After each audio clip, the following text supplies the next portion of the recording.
Study point के online platform पर आपका एक बार पुनः स्वागत एवं अभिनंदन। मैं शिवम सिंह आपसे कल तक समुच्चय सिद्धांत पर चर्चा कर रहा था, जिसमें एक्सरसाइज 1.1 आपकी कंप्लीट हो गई थी। अब हम बात करेंगे 1.2 पर। तो 1.2 पर चर्चा करने से पहले एक बार आपको रिवाइज करा दूं सारी डिफिनीशन, क्योंकि इसका उपयोग आपको इसमें मिलेगा। जैसे परिमित समुच्चय क्या है, तो अगर जिसमें अवयवों की संख्या गिनी जा सके वो परिमित समुच्चय, और अपरिमित समुच्चय क्या है, जिसमें अवयवों की संख्या ना गिनी जा सके अपरिमित समुच्चय। रिक्त समुच्चय क्या है, जिसमें कोई एलिमेंट ना हो। तो ये था आपका एक्सरसाइज 1.2। एक्सरसाइज 1.2 पहला क्वेश्चन है कि 2 से भाज्य विषम प्राकृतिक संख्याओं का समुच्चय। 2 से भाज्य विषम प्राकृतिक संख्याओं का समुच्चय। अब पूछ रहा है कि रिक्त समुच्चय का उदाहरण है या नहीं है।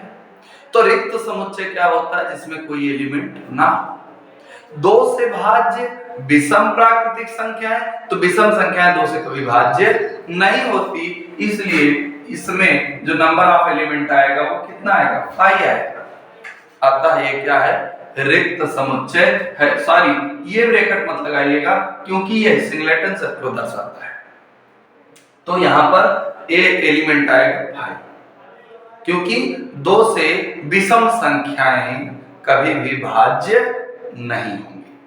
दूसरा क्वेश्चन है सम अभाज्य संख्याओं का समुच्चय।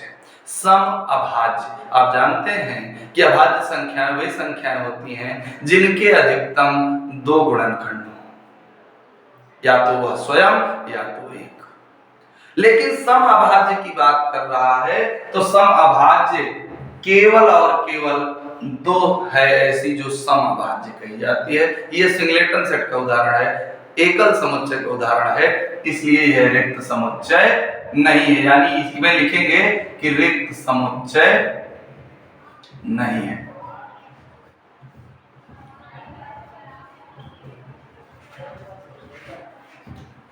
रिक्त समुच्चय नहीं है। अब हम पुनः बात करेंगे अगले पॉइंट पर, निम्नलिखित में से कौन सा समुच्चय परिमित और कौन सा अपरिमित समुच्चय है। दूसरा पॉइंट है कि कौन सा समुच्चय परिमित है और कौन सा अपरिमित है। जैसे आपको क्वेश्चन में दिया गया है कि A is equal to x such that x वर्ष के महीनों का समुच्चय। वर्ष के महीनों का समुच्चय, महीनों का समुच्चय।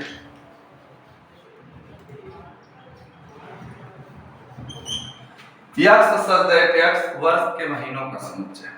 तो वर्ष के महीने हम काउंट कर सकते हैं। जब काउंट कर सकते हैं मतलब ये कि आप इसको गिन सकते हैं, भाई जनवरी, फरवरी, मार्च, अप्रैल, मई, जून, जुलाई, अगस्त, सितंबर, अक्टूबर, नवंबर, दिसंबर। तो इसको हम काउंट कर सकते हैं। मतलब यह क्या है, एक परिमित समुच्चय है। एक परिमित समुच्चय, परिमित समुच्चय, परिमित समुच्चय। अब दूसरे क्वेश्चन की बात कीजिए कि 1 2 3 1 2 3 डॉट डॉट। अब यही डॉट डॉट ना लगा होता तो परिमित हो जाता, लेकिन डॉट डॉट लगने के पश्चात ये लग रहा है कि लगातार संख्याएं बढ़ रही हैं। 1 2 3 4 5 6 7 8 9 10। तो मतलब सीधा सीधा ये है कि ये संख्याएं गिनी नहीं जा सकती, ये अनंत तक जाएंगी। इसलिए यह क्या है, एक अपरिमित समुच्चय है।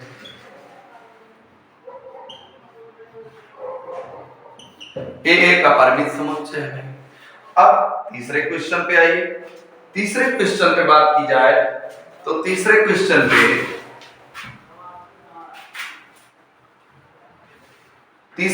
में कि बताइए कौन सा परिमित है और कौन सा अपरिमित समुच्चय है। इसमें भी वही है प्रश्न कि कौन सा परिमित है और कौन सा अपरिमित समुच्चय है। दिया गया है कि x अक्ष के समांतर रेखाओं का समुच्चय, x अक्ष के समांतर रेखाओं का समुच्चय। x अक्ष के समांतर रेखाओं का समुच्चय मतलब भाई x अक्ष ये है और इस x अक्ष के समांतर बहुत सारी रेखाएं हैं। तो बेटा ये देखिए आप इधर भी ये समांतर, अब समांतर रेखाएं क्या होती भाई? इतनी वे रेखाएं जो x अक्ष के एकदम नजदीक हो लेकिन कभी जुड़े नहीं।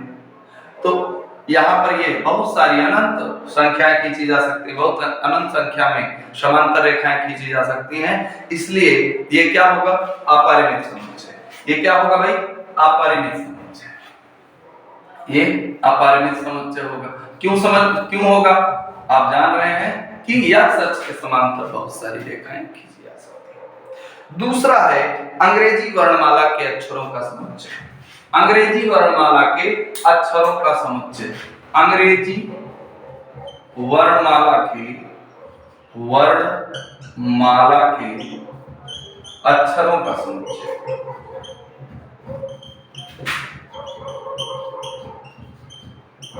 अंग्रेजी वर्णमाला के अक्षरों का समुच्चय मतलब सीधा सीधा आप समझ रहे हैं कि अंग्रेजी वर्णमाला में जितने भी अक्षर आएंगे उसका समुच्चय। यानी कितने अक्षर हैं? 26 अक्षर है, A B C D लेकर के पूरा 26। तो ये काउंटेबल है, इसलिए यहाँ पर क्या हो जाएगा? ये परिमित समुच्चय।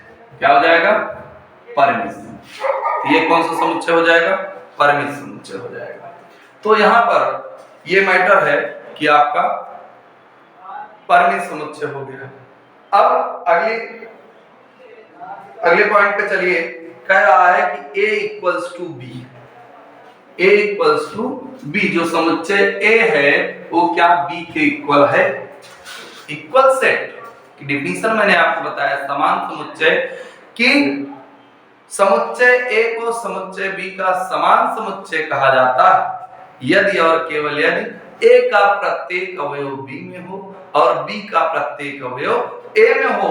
तो A बराबर B तब होगा जब A में 1 2 3 और B में 1 3 2 1 3 2 1 3 2 1 2 3 1 3 2 मतलब सीधा सीधा है कि आपके तीनों, एक इसमें भी है, इसमें भी है, 2 इसमें भी है, इसमें भी है, 3 इसमें भी है, इसमें भी है। तो आप समझ रहे हैं कि A बराबर यहाँ पर B होगा, यानी कि A का प्रत्येक अवयव B में हो।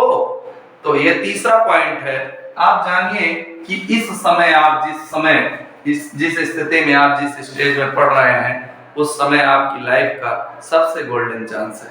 अच्छे से अध्ययन कीजिए जिससे कि आपका भविष्य उज्जवल हो। अगले पॉइंट पर चलते हैं कि A equals to A B C और D, A B C D और B की वैल्यू दी गई है D C B A, यानी कि क्रम का कोई मतलब नहीं, आप किसी भी क्रम में रख दीजिए, कोई दिक्कत नहीं है। A B B C D D मतलब सभी एलिमेंट हैं। तो A equals to B, A का प्रत्येक एलिमेंट B में विराजमान है। अगर वीडियो पसंद आया तो चैनल को लाइक शेयर सब्सक्राइब करें। Thank you. अगली